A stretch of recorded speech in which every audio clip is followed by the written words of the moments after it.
अला रसूलिल करीम अम्मा बाद। अस्सलामु अलैकुम वरहमतुल्लाहि वबरकातुहू। मोहतरम नाज़रीन और सामईन, आज हम ज़िक्र करेंगे नाजायज़ ताल्लुक़ ख़त्म करने का तरीका, यानी नाजायज़ ताल्लुक़ को ख़त्म कैसे किया जाए कुरान पाक के ज़रिए, क्योंकि कुरान हदायत है और ये हदायत को ही पसंद करता है, गुनाह को पसंद नहीं करता, जुल्मत को पसंद नहीं करता। तो अगर बल्कि एक बहन का मैसेज भी आया कि उनके शोहर जो हैं वो गलत ताल्लुक़ के अंदर मुब्तला हैं, तो उसके लिए भी कोई बेहतर सा वजीफ़ा बताया जाए, बेहतर सा अमल बताया जाए। और वैसे भी इस दौर के अंदर ये बहुत ज़रूरी है, क्योंकि अक्सर बच्चे जो हैं जवानी के अंदर ऐसी हरकत कर चुके होते हैं और वालिदैन इंतहाई परेशान होते हैं कि आखिर हम इनसे जान छुड़वाएँ तो कैसे छुड़वाएँ। उसके लिए एक बेहतरीन तरीका, बेहतरीन अमल है।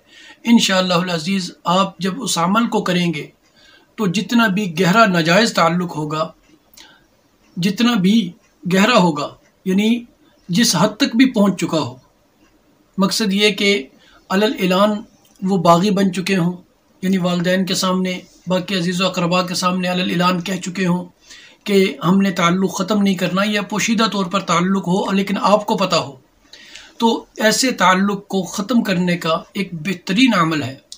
जब आप उसे करेंगे इंशाअल्लाहुल अज़ीज़ तमाम किस्म के नाजायज़ ताल्लुक़ात जो हैं अल्लाह रब्बुल इज़्ज़त के हुक्म से वो ख़त्म हो जाएंगे।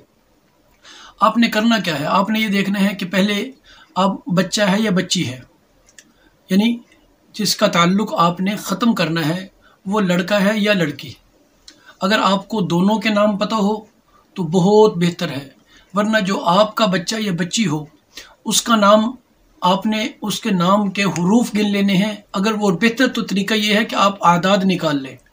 अगर आपको आदाद निकालने नहीं आते, जैसे मैंने पहले भी जिक्र किया था कि जैसे बकर एक नाम है, आप उसको देख लें कि इसके अंदर 3 हरफ हैं, बा, काफ और रा। अगर आप हुरूफ को गिने तब भी, लेकिन ज़्यादा बेहतर है कि आप बकर के यानी उस नाम के अदद निकाल लें। अब अदद निकालने का बड़ा ही आसान सा तरीका होता है और तकरीबन अक्सर किताबों के अंदर या गूगल के ऊपर भी मिल जाएगा कि किस हरफ के कितने अदद हैं। तो उस हरफ के आदाद को सबको जमा करके देख लें कि वो अदद क्या बनता है। जैसे बकर का नाम लिया कि बकर है, बकर में अब बा के 2 आते हैं, काफ के 20 आते हैं, रा के 200 आते हैं, तो अब 222 ये अदद बन गए। अब आपने इसी तरह अदद निकाल लेने हैं, या फिर अगर अदद निकालने ना आए और आप कोशिश के बावजूद आपको कोई अदद निकाल के भी ना दे और आपको मिले भी ना, ठीक है, पहले कोशिश ये करनी है कि आपने आदाद निकालने हैं।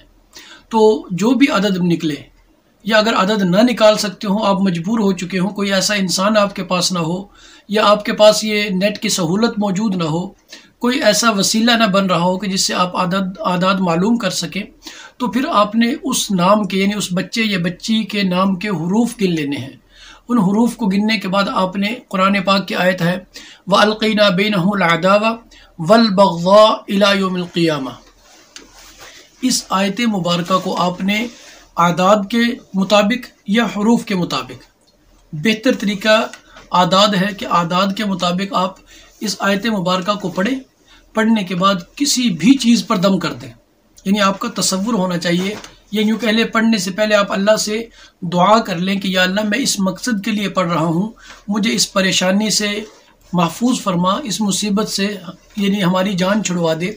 तो आप अल्लाह से दुआ कर लें और आपके जहन में मकसद हो, आप उस तादाद के मुताबिक इस आयत मुबारका को पढ़ें। पढ़ने के बाद आप किसी भी चीज़ पर दम कर दें, यानी बच्चा अगर दूध पीता हो तो चीनी पे दम कर दे, चाय पीता हो चीनी पे दम कर दे, गुड़ पे दम कर दे, या नमक पे दम कर दे। दम करने के बाद आप उस बच्चे को वो खिलाते रहें। तो आप चंद दिन खिलाएंगे इंशाअल्लाहुल अज़ीज़। जैसे मेरी बहन ने एक मैसेज किया था कि अब उनका शोहर जो है गलत संगत में है, गलत ताल्लुकात हैं, उनके नाजायज़ ताल्लुकात हैं, या इसी तरह किसी औरत के नाजायज़ ताल्लुकात हों, यानी किसी के भी ताल्लुकात हों, तो उनका ख़त्म करने का आसान तरीका है कि आप उनके नाम के आदाद या नाम के हुरूफ उसके मुताबिक जो है इस आयत मुबारका को पढ़ें। पढ़कर किसी मीठी चीज़ पर या नमकीन पर, यानी चीनी गुड़ पर या नमक पर दम करें और अपने मतलूब को, यानी जो आप चाहते हैं, जिसको नाजायज़ ताल्लुक़ से बाज रखना चाहते हैं, आप उसको खिलाएंगे इंशाअल्लाह अज़ीज़। चंद दिन के इस अमल से, यानी पढ़ना एक बार ही है, बार बार पढ़ने की ज़रूरत नहीं है। अगर ज़रूरत पड़े भी तो टोटल जो है ज़िंदगी में 3 मरतबा आपने ये अमल करना है। बिलफर्द आपने 1 सेर चीनी यानी 1 किलो चीनी पर दम किया, आपको पता है कि ये चीनी 10 दिन 15 दिन चल जाएगी, सिर्फ उसी को खिलानी है। ये नमक पे दम किया, आपको पता है कि ये नमक 10-15 दिन 20 दिन या महीना चल जाएगा, तो वो एक बार ही काफ़ी है। अगर आपने गलती से किसी यानी कम पे दम कर लिया या दम करने के बाद वो चीज़ किसी और ने इस्तेमाल कर ली, तो उस सूरत में आपने दोबारा दूसरी मरतबा भी किसी चीज़ पर दम करके उसी को खिलाना है। ये जहन में रखें कि कम से कम 21 दिन जो है मुतवातर वो खा ले इंशाअल्लाह अज़ीज़। जितना भी गहरा नाजायज़ ताल्लुक़ होगा, अल्लाह रब्बुल इज़्ज़त के हुक्म से वो उस इंसान का ताल्लुक़ भी वो नाजायज़ ख़त्म हो जाएगा और अल्लाह रब्बुल इज़्ज़त उसे सीधा रास्ता यानी हदायत पर भी लगाएंगे और अल्लाह रब्बुल इज़्ज़त उसे हदायत अता भी फरमाएंगे। अस्सलामु अलैकुम व रहमतुल्लाहि व बरकातुहू।